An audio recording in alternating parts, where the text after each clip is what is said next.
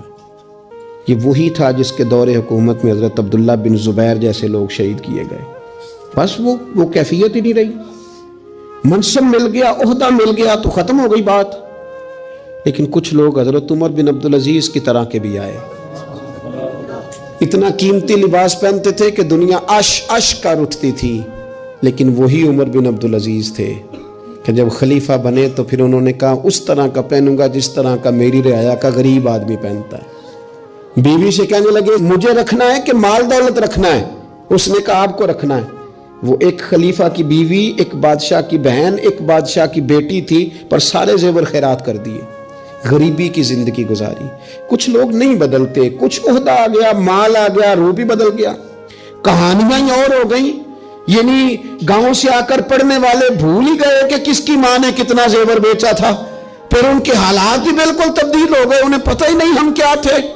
سنو نا، حضرت صدیق اکبر رضی اللہ تعالیٰ عنہ کچھ بچیوں کا دودھ عصر کے وقت جا کے دھو کے آیا کرتے تھے، ان کو دیتے تھے. جس دن خلیفہ بن گئے تو ایک بچی نے آ کے پوچھا حضور اب وہ بکریوں کا دودھ کون دھویا کرے گا؟